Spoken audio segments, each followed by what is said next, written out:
Now that I've like seen them on track, they're like becoming a meme to me. It's like I am become meme. It's like that Elon Musk is Mattia Binotto, they've got serious. He is a serious. He's a serious that was a man. Terrible first example. Well, I should have said Jonathan Wheatley. Yeah. They've got Jonathan Wheatley and Mattia. Yeah, scratch that. The big caddy, like is the big block caddy. Like, I don't believe they've got a 1.5 50/50 engine in there. there. They've got a 7.8 litre V8 kicking out 120 horsepower. Week 2 of testing is done and the pre-season is officially over. It's the run to Australia now, and there's a lot to talk about. Jason, let's just start because there's a lot to talk about. Straight into it. As two big Ferrari fans, we are having the most blessed week ever. All this news that's coming out about Ferrari seems to be good news, and that's all we want to hear is good news. First of all, their rotating wing. Love it. Even if it doesn't work, incredible innovation. Haven't seen any other team do anything as innovative like that yet. So no. Personally, I think that's really, really good. If we see some benefits from it, I think there is rumours that it is actually quite good. I think there was something like a 7 km/h boost they got from that. So I think it is actually. It seems to be a fairly effective solution. Well, fingers crossed. We're taking it as it's going to be a good thing. Well, I think Fred was saying they don't know if they're going to actually turn up to the race with it, but the team say anything at this point. They're all keeping their cards pretty close to their chest. So with something like that, as crazy as that, personally, I think they'll be showing up to the race with it. Yeah, at honestly. The moment, it just looks like a testing thing, but it's cool. It's a cool bit of engineering. I like it. I think it's really, really cool. And it did look effective. It did seem to be sort of half decent. They do look quick though. The Ferrari looks fast, obviously. Very quick. Fastest lap of testing. Charles Leclerc today, 1:31.997 from memory. And we're getting closer to those qualifying times that we were seeing in 2025, aren't we? It's coming down a lot faster than I thought. First week, we calculated it was about 2 seconds off the pace, wasn't it? Lando Norris had set about 2 seconds quicker of a time than what we were seeing last week. Yeah, and it was in around the 31s, I think. So we're actually getting really close to those qualifying times, which is a big slap in the face to all the people that were saying these cars are going to be slower. They don't look slow. They don't look that slow. They do look a handful through the corners though. The torque looks ridiculous on the exit, but they're not slow. Like if they're running out of power in those straights. I think that's the main thing people are taking away from this, because we're used to the cars just bombing it down the straights, and it seems like the drivers are having to be a little bit more technical with what they're doing whenever they're driving. And you're having to see these interesting techniques, the way Max is doing that downshift into first gear to get that battery built up to then give him more power for the straight. So I think it's just going to create more interest in driving, and drivers are going to have different techniques, and we're going to see that. You're going to see somebody activate the aero in completely different parts of the lap than another driver, and you're going to see them use their battery delivery in different places. So it's going to be really interesting to see how that actually plays out over the course of a full race. The aero, like active aero, is specified parts of the track, so they will be limited to using that on specified parts of the track. On the tracks, there's like these boards that say SM, which is like straight mode. Right, okay. So like it is designated parts of the track that they're allowed to use that on. But obviously the overtake button will be different in that crack. But they do look quick. Over the long pace, they look pretty good. They didn't look quite as quick as the Mercedes, but they did look quick. Yes. So let's just everybody don't freak out. Now, I was saying this to him earlier, it's so hard as a Ferrari fan, because any other team, you hear all of this news about them, you're like, oh yeah, come on team, let's go. But with Ferrari, you just have that doubt in your head that this is all bullshit, and it's going to all fall flat on its face when we get to Australia, and we're going to see them do what they did last year, make a complete fuck up of the strategy because they wanted to get a big moment for the first race. And you just always have that feeling, so you do. I mean, historically, they always go pretty well at Australia, but I've been stung far too many times. Yeah, other than last year. I've been stung too many times. But even then, the car looks quick. It looks quick with long run. It looks quick with one lap pace. It also looks reliable. Yes. The engine does look very, very strong. They used the same engine, from what I believe, from Barcelona to that first week in Bahrain. Right, okay. So they got a lot of mileage out of that one engine, and they changed it for this week, as far as I'm aware. So that thing looks very reliable. It doesn't see, at least from the Ferrari guys, it doesn't seem like they've had as many issues with like the engine as some other teams have, because I know Mercedes have had a few issues. Obviously, Red Bull have had a few issues, and a couple of teams are grinding to a halt, so they are at the side of the track. Yeah, so the engine looks good. The engine looks at least strong reliably, which is nice to see. And we were talking about this at the start of the week, this whole start procedure thing, talking about them updating it, blah, blah, blah, blah. Ferrari starts. They're quick. P9 to P1. Now, I know there wasn't 9 cars in front or 8 cars in front of him on the track, but he was in grid spot number 9, so he was. Yeah, so it's more you're looking at the meters that he's gaining off that. He gained off of that. Obviously, you're going to have more cars in front of you in a race and more traffic, and it's going to be harder just to get that clean run to do P9 to P1. Like, he was driving on like F1 25 with like 0% AI. Do you know what I mean? It was like he was the only good driver on the grid there, but it was an insane start. Absolutely insane. I will say, if the car is as fast as it is in these kind of like quali sims that they were doing today, and they do qualify sort of first, second row in Australia, then I think the advantage will still be there, because I think the other teams will catch up on their start procedures. There's going to be something, there's bound to be something they can do with the way they map the turbo and all this carry on before they get to Australia.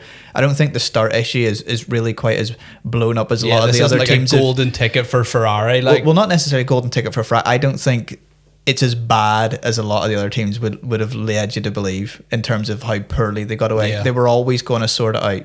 So I don't think it's going to be a season-long advantage, but it will, I think, be a small advantage that they'll have baked into that engine, because that turbo is smaller than the Mercedes and the Audi. And I think the Audi's got like an absolutely monstrous turbo, like, which I saw today actually in that practice start they done, because the Audi just absolutely fell like a stone. So serious? I think they're going to have issues spooling that thing up, because apparently that turbo they have is like pretty massive. Big. Like, Now that leads to the question: if Ferrari actually have a good car at the start of this year and throughout the course of the entire season and are competitive, is their strategy going to be up to scratch? See, I think I was talking about this a few weeks ago. Do Ferrari need a car that is so blisteringly quick to compensate their operational shortcomings? Everything that they do wrong. That's what we talk about all the time, and that's almost like a heading point we got to at 2026 here, at least finishing off practice. I don't want to like put words in my mouth and like then come back in a few months and be like, well, what an idiot, why did he say that? But I think if the car is good, it'll give the team confidence, and they can sort of operate with a level of, the anxiety's not there to perform as well. So I think if they cannot like have a good car and they know what's quick, they can maybe rest a bit, and the strategy and stuff will just fall into place if the car's there. So I'm hoping that's what's going to happen. I don't think it's going to be as catastrophic as we've seen in the previous years, because I think it is getting a little bit better. It got a little bit better throughout the course of last year. Now, I know we were literally just saying about Australia at the start of the video, it was absolutely terrible, and they still made terrible calls that year, but less than the year before and less than the year previous. So it's getting a little bit better. It's getting a little bit better each time. Like, their operational efficiency is starting to increase. And like you were saying, if they have a good car and they have a little bit of breathing room, it takes away that anxiety. It builds up that confidence a little bit. It gives them a little bit of breathing room. They're like, right, let's go. Let's get some points on the board. And hopefully, if we see a championship battle between the two Ferraris, we don't have Toro Rosso red rules like the way McLaren have done it, because we know Rosso rules. That Ferrari, they're a team with two number one drivers, and I don't think that's something they've really thought about when it comes down to the championship battle. Now, are they a team in the modern era that they're going to let their drivers fight for it, or are we going to see a ram dash the way McLaren did it and absolutely screwed up the season for everybody and themselves, essentially? I think it's a tough one, because the Ferrari suits love getting involved. So I guess we'll have to wait and find out if that is actually a development. You know what I mean? It's like another thing I've been thinking about with Ferrari. That like we must have been talking about Ferrari for about 10 minutes. Just a couple of other things about Ferrari before we move on to a couple of the other teams here. The little monkey seat over the back of the exhaust, very interesting. Very interesting. Yes, a very cool concept. You were saying it's almost like reminiscent of that sort of balloon diffuser sort of style innovation thing. It is in the sense, not quite the same, because it's not a diffuser, but it seems to be using the exhaust gases to generate downforce, which is cool. So it's kind of like close enough. Welcome back, balloon diffuser. And like it's interesting to see, because it's really extreme. You see the back of the Ferrari, and if you're like level with the exhaust, it's covering half of the exhaust pipe. So a lot of those exhaust gases are actually hitting that thing. So I'm hoping at least it'll not be it's not going to be a silver bullet. It's not going to be a blown diffuser. It's not going to be that kind of innovation. But if it can get like a half a tenth or something, that's still time. So it'd be interesting to see if the other teams start picking up on that and introducing their own little bringing that sort into of their car in a little way. Monkey seat thing. Yeah, and what was I going to say there? Oh, we'll just move on. I will just say one more thing about Ferrari. I do have a couple of things here. You were talking about Charles and Lewis fighting for a championship. Yes. The only thing I will say about that, Charles looks so much more confident in that car than Lewis. Now, Lewis does look a lot better than he did last year. He looks a lot better than he did last year. He's actually smiling this year. But just looking at the onboards and the onboard of that fastest lap that Charles done today, he's enjoying that car by the looks of it. There was still squirming and the car was still braking a wee bit, but that's happening in everybody. Yeah. But he looks at one with that car. He looks quite, and it just shows you doing that 131 today, he has the confidence to lean on it more than Lewis does. So if there was going to be a championship fight and the Ferrari is like a clear front runner, I think Charles will pip him. I don't think they'll need any kind of politics, because I think just looking at it, just by sheer pace and just by watching the way they're driving, Charles looks more measured, he looks more confident. He looks like, he's not sawing at the wheel as much as Lewis was, and he looks naturally quicker in that car. So I think if it does happen, Lewis might just have to be the rear gunner. Yeah, the guy that steps aside and just bags those points. He might have to be the new Bottas. Might have to be. How the turns table. How the turns table. But what I was going to say, I remember what I was going to say. We've seen a lot of innovation from the rear end of the Ferrari. We've seen that little sneaky monkey seat. We've seen the new wing. But whenever they're talking about the car, they're talking about the rear instability.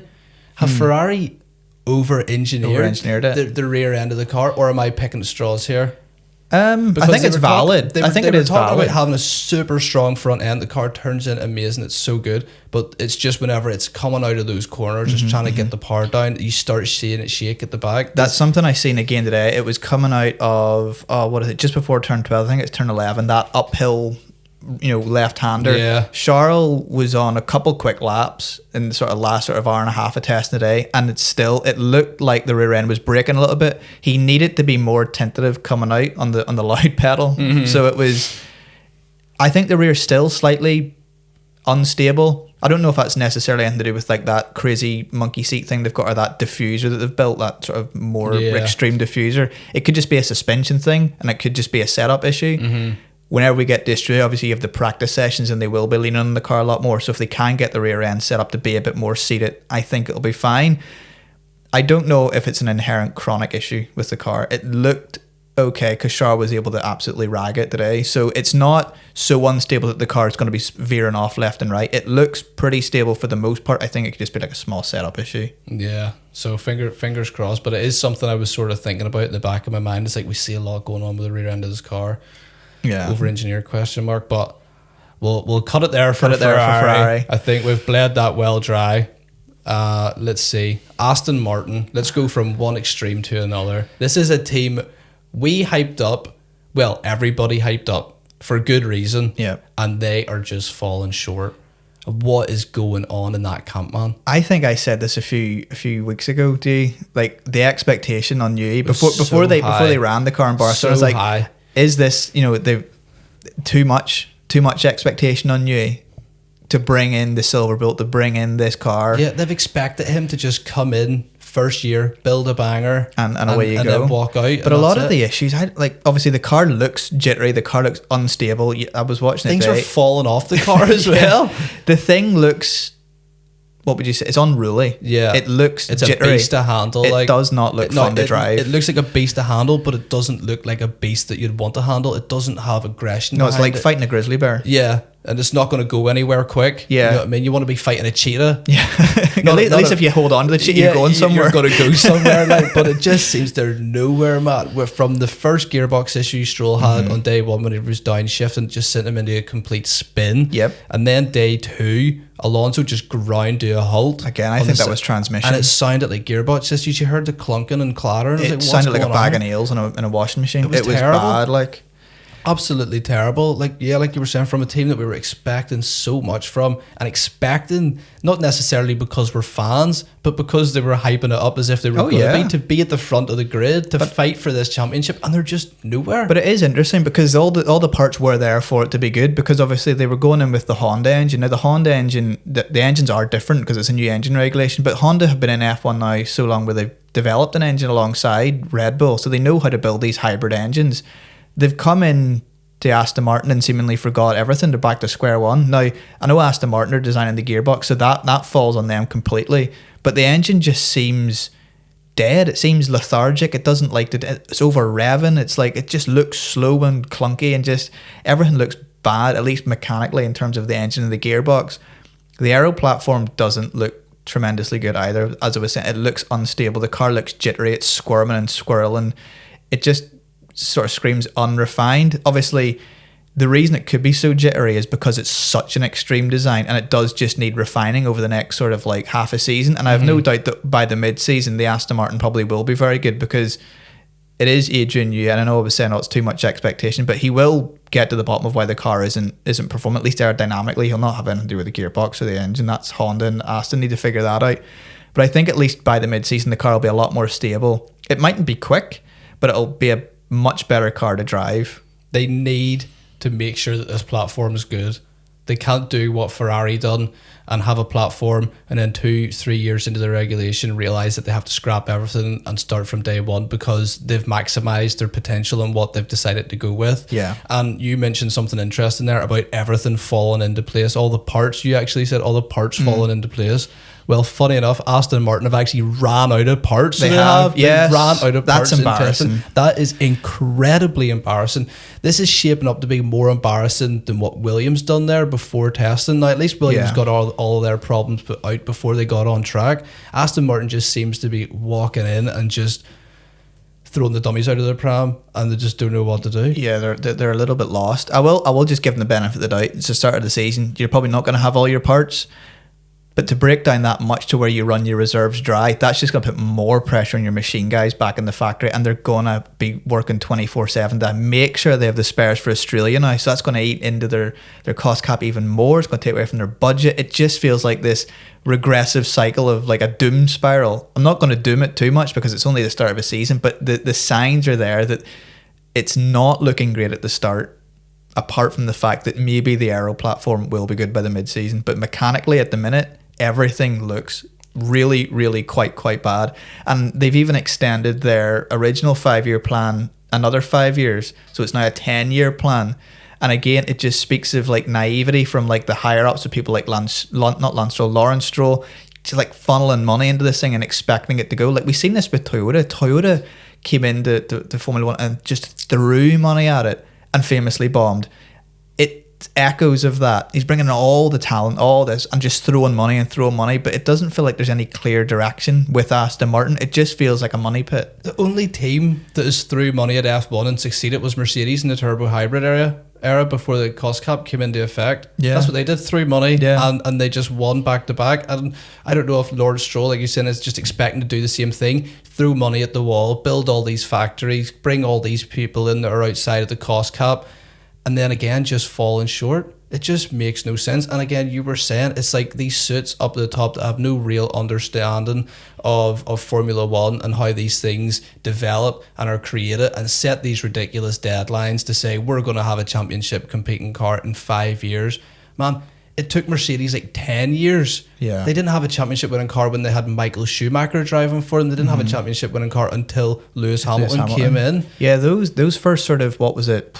Sort of 10, well, not 10 years, but nearly 4 years they were in Formula One whenever they started again. And like, yeah, it took a long time because they came in and they were still running the V8s, but then again all their money was going into those turbo hybrids, and they knew what they were going to achieve. Yeah, they knew what they were going for. It's just sad to see, because they do have the potential to be absolutely world beating, Aston Martin, because they do have everything. They have the newest facilities, they have the biggest backing, they have the smartest engineer in the business, they have everything. They have Fernando Alonso there to drive the car and develop the car, because he knows what a winning car is like.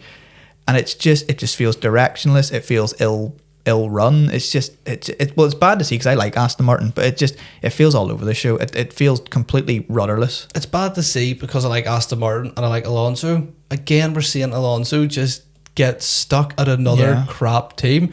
A guy with so much talent to burn. After his first 2 championships, McLaren was competitive when he went for them, but he just got snubbed out by Kimi Räikkönen and Lewis Hamilton. And after that, he just hasn't went to the right place. And again, we're just seeing this. Yeah. It's so sad to watch a man with so much talent just burn it in a crap car. And it was even bad today watching Stroll. He wasn't even able to set a lap time. I think he'd done like 2 lap pushes at a go and then came in. So like they didn't even set a lap time today, which was bad. So again, less running than you need going into the season. And it's just not good. And at the risk of running on, I think that's really all there is to say about Aston Martin. It's just not good at the minute, is it? No, our hopes have completely nosedived from our predictions video to this video going into Australia, man. I have no hopes for them. I've completely took them out of my running for who's going to be getting P1, P2, P3 in qualifying. It's just, I'm not even looking at Aston anymore. I'm looking at the next team we're talking about, and that's Mercedes. They look good. They are dark horses. I don't think they are. I think they are the clear best performing team so far at testing. I think Ferrari is. On sheer pace, but the way Mercedes have run their test plans, like it's just been metronomic. But they have had Mercedes are like that, so they are that's just built into them. They've always been like that. Yeah, their long runs do look quick though. Their long runs do look slightly faster than the Ferrari. I think it was yesterday Antonelli was on and Hamilton was driving, and they were both doing long runs, and I think Antonelli was just pipping him. So the Mercedes does look the faster race car. The Ferrari might be the faster qualifying car, but I think the Mercedes looks ominous. They're still my like pick for the winners. Like if I had to put all of my eggs in one basket, and I was confident Ferrari had a competitive car and they weren't going to make so many operational blunders, honestly, I would back Ferrari over Mercedes. Now maybe that speaks of ignorance to me, maybe not paying enough attention to Mercedes, but I just think the way Ferrari have came out and dominated these last 2 days, it just screams like they actually want something this time.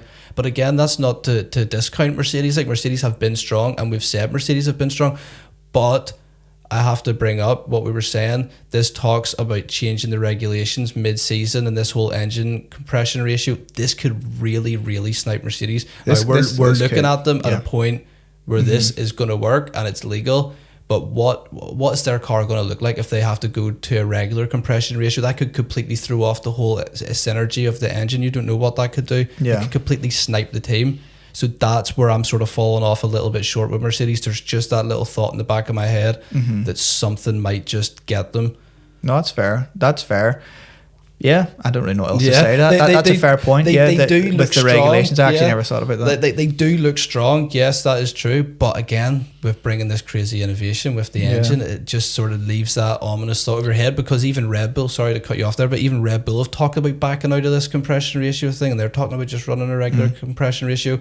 So it's a little bit seesaw with that. It is a wee bit. It is precarious. I will say it's kind of like on a knife edge, just up until that. So is it the August date? Yeah. Whenever they're making that sort of decision. They're going to make that change after Spa, I think. So, sorry, go ahead. No, you go ahead. I've been talking enough there. Well, you go ahead. Speaking, forgetting that, and just looking purely at their testing, there are still a couple of reliability issues that are keeping them a little bit honest. I think they have had a few issues. They haven't been completely faultless. Yes. But they have looked the most well drilled, if you know what I mean. They just look confident. Yes, they've had issues, but it doesn't seem to have phased them. People aren't, they're not going, oh no, there's an issue. It's okay, well, fair enough, we'll sort that. It seems like they know everything that's gone wrong. And they know how to fix it, and they know the root cause, and they're like, no, it's fine, it's easy to fix, we know what we can do. So I think it's just the confidence that they're showing is what's given me that kind of, okay, they must know more than me. They obviously know more than me. They're at the track. Very, very meticulous in their way and how they do things. They're all about the numbers. And they're very, very strong when it comes to things like that. But they're kind of like an engineer's F1 team. Yeah, they are. It's like the team you look at whenever you're really into the numbers. But I'll actually make a counter argument to the point I made earlier. Mercedes could potentially do something like McLaren did. The way they fell off at the end of last season, but they just had such a big gap, so they did, that completely diminished anybody else's chance of trying to fight for a championship. We could possibly see that, depending on how much more competitive they are. 2, the other teams, but I just wanted to make that counterpoint. Yeah, no, that's fair, because we've seen that before. We've seen it with Braun. Yeah, they did the exact same thing. It can happen. You can get an insane advantage at the start. It gets taken, and then you lose it next season. But you've got that one in the bag. If they do get the decision to cut the compression ratios or change the way they measure compression ratios, and it does affect their engine, but they've got a nice repository of say like 400 points by the mid-season, and all they're doing is finishing sort of third and second or fourth for the rest of the season, well then chances are they're probably going to see it through anyway. So exactly, I just had to bring that up before we moved on. Should we move on to Red Bull? Let's talk about Red Bull, because they're saying both of the teams, Mercedes and Red Bull, are making claims the other one's the other one to beat. Which is completely ignoring Ferrari, because they're coming out in Boston. I know we keep going back to Ferrari, the eternal Red Bull Mercedes beef. Literally, they just always got beef. It's like, no, you're faster. No, you're faster. I never ever heard teams call each other faster than before they start racing, because nobody wants to give anything away. Oh yeah, no. Everybody's like, oh no, they're so much better than us. Yeah, they've got it all figured out. Us over here, we're trying to figure it out still. But yeah, like Mercedes are running under the radar, Red Bull running under the radar a little bit. Couple issues with Isaac Hadjar. I think he wasn't able to get started, but they just seem cool. They're doing their laps. Yeah, no, the car looks decent. It does look pretty good. It looks reliable. Reliable enough. It's reliable than a lot more of the other sort of newer engines. The car looks fairly quick. It does look a wee bit unruly to drive. A couple of the onboards, it looked a little bit squirmy, but then again, you're seeing that with all the cars. Yeah. I think Laura Meckes was saying that like he's got so much faith in Max to master these regulations. So maybe the car does suit Max. That kind of hyper aggressive driving style. We don't know. But the Red Bull, I can't really place it. Just watching it, I don't really.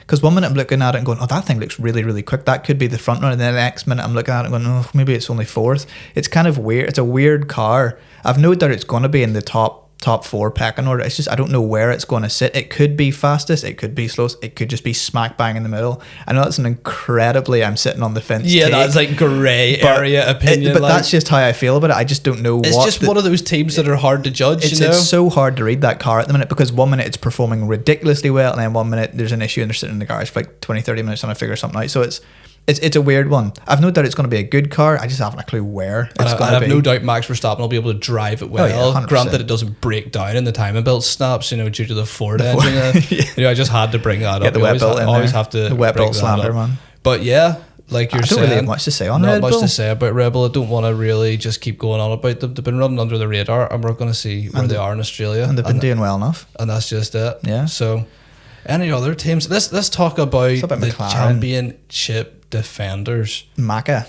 Now, the championship defenders, you always expect them to come out and be the strongest team. They've got a point to prove. Yeah. But having their issues, seem to be struggling whenever Norris is pushing that car to the limit. The car does look a little bit uncompliant. Yeah.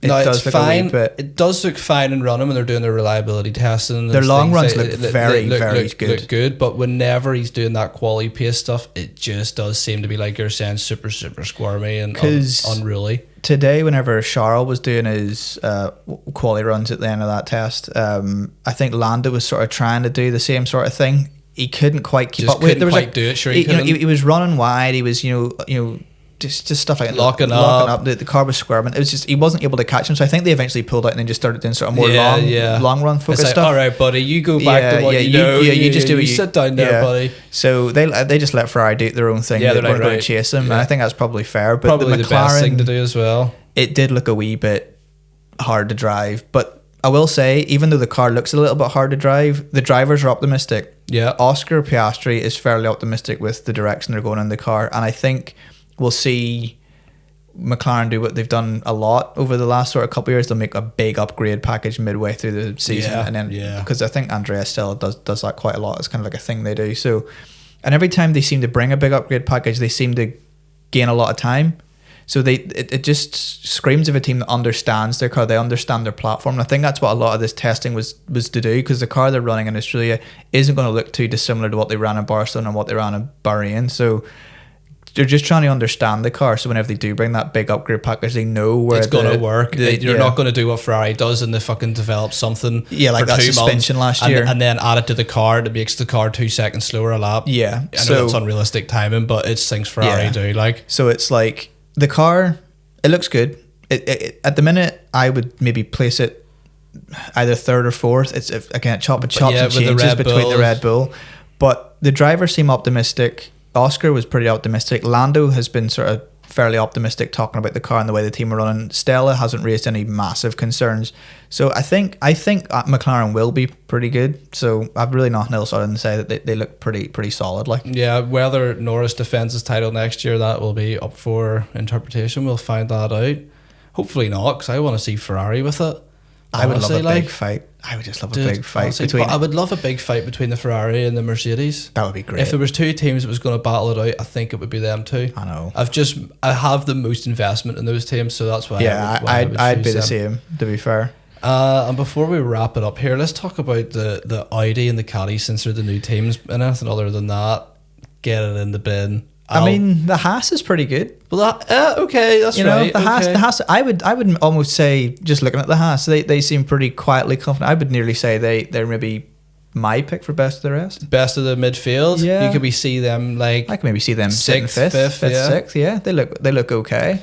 And like I was saying earlier, to bring up Williams before we wrap it up, at least they got rid of all their problems before they got on the track. Williams seem to be actually doing pretty well. So they've got their head down and they're just banking in the laps and they're gathering that data and they're not making big scenes on track. Albon is actually having a nice wee battle with Kimi, so he was in one of the testing days. So it's actually all of the drivers have been having some really nice battles. So it's actually good to see that. So yeah, I just wanted to say that about Williams. I do think the car is slightly overweight though. So a little bit. So I think. Don't quote me on this, but I think watching some of the Sky broadcasts there today, I think they were saying 20 kg or somewhere in that ballpark. They can get that down. So they need to sort of work at that. They just put Albon on a keto diet. He'll scrape 20 kg somewhere, so he will. I'd steal some of like Lando's, like, was it performance whey? Optimum performance stuff. Yeah, he'll be fine. Just put him on that keto diet. Yeah, he'll be all right. Yeah, I get him on the cross trainer in a steam room. Yeah, like they do with the UFC fighters. Like put them in plastic bags and throw them into the sauna until you've lost 20 kg of water weight, and we'll throw you into the car. But yeah, Audi don't seem to be making large statements at the moment. No, they don't, but they don't look horrendous. Not as bad as some of the other teams that we've been talking about. They look okay. Are they in for an average first year in Formula One? I think they're in for your usual first year Formula One. You kind of like, we're going to go in all super hyped up, and then you realise, right, this is incredibly difficult. I think those Cadillac Audi battles at the back of the field are going to go hard, man. Those Hulkenberg Bottas battles, man. That is what I'm watching F1 for this year. Like, it's interesting. It's interesting that the Audi car. Yeah. Now, will they be able to develop this into an actually good Formula One team? Because this is long run. You know what I mean? Just this is like manufacturer back, and just because they're not coming in 26 doesn't mean they're going to fight for the title in 26. This is about getting your foot in the door and having a name for yourself. Now, we know every time Audi has came into a sport, they went in and won it. They've been pretty good. Formula One's a little bit different. Yeah. It's a formula sport. You got to come in and you got to adapt and climatize and get used to it. So this is like 10 years down the line. Will they be a strong team? So I think it'll be interesting to see in their first year, do they have that potential to actually go on and be a good team? Because we could almost see them as like a Mercedes situation. The sort of first 4 years they come in, or first sort of 3 years they come in, it might be pretty slow, not fantastic. Maybe win the odd race here and there. And for me, the confidence is always a little bit higher when it's a manufacturer. Yeah, and I don't think that Audi doesn't. I know they sort of threatened to kind of pull out before they started, but Audi doesn't strike me as a company that takes things terribly lightly. They're quite a serious company. I mean, their cars are pretty serious. Like you're always scared when you look in the review mirror and there's an Audi sitting behind you. Like, oh my god! But they strike me as a team that is taking it seriously. They've got Mattia Binotto. They've got serious. He is a serious. He's a serious that was a man. Terrible first example. I should have said Jonathan Wheatley. Yeah. They've got Jonathan Wheatley and Mattia. Scratch that. But I will say, Binotto's Nico Hulkenberg. I will say Binotto's an excellent engineer. Yeah. So for the you just can't take it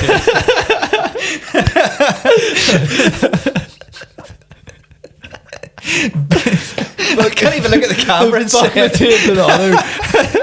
This guy's the most unserious guy on the grid. Binotto's a good engineer.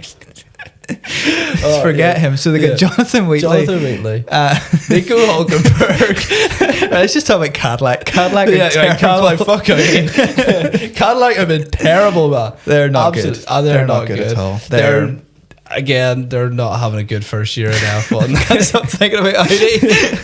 Fuck you, Mateo Auto. Honestly, man, you ruined it. You P1. You are P22.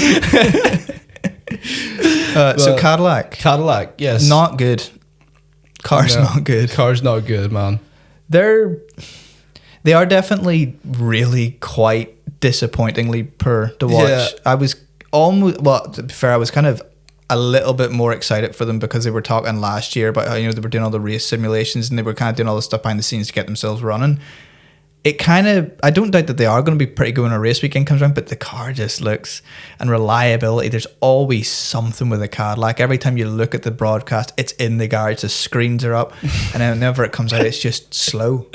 So I think pretty comfortable say they're going to be stone dead last. Like, there's no way that car is gonna I just can't see it doing anything. We might see like a mid-season rebrand from Cadillac to turn into like Prime Energy Racing or something.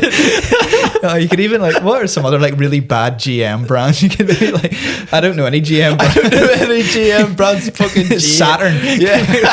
Saturn Racing, lad. Oh, no. Honestly, like, I don't even know if Saturn is a GM brand, but anyway. Did like our Cadillac here to stay? I don't know. I could see a couple of years, and like you said, maybe like I said, maybe a rebrand into something else, changing the name of that team. Like, it does feel like a strange car manufacturer to bring into Formula One. Cadillac. When you think of Cadillac, you think of like these big barges. They're not Formula One, kind of like Formula One car. Now that I've like seen them on track, they're like becoming a meme to me. It's like, I am become meme. It's like that Elon Musk is like, the Cadillac car, now that it's on track, it's like, I am become meme. No, the big caddy, like, is the big block caddy, like, I don't believe they've got a 1.5 50/50 engine in there. No, they've got a 7.8 litre V8 kicking out 120 horsepower. Honestly, like, I think you can tell from our reaction we can't take Cadillac seriously. Like, at this point, they're a slow team. They're giving me echoes of like Marussia Virgin Racing, HRT, Caterham. Like, just one of those teams that comes in for a couple of years. They make this big grandiose statement that they're going to do something interesting, and then you forget about them. Yeah.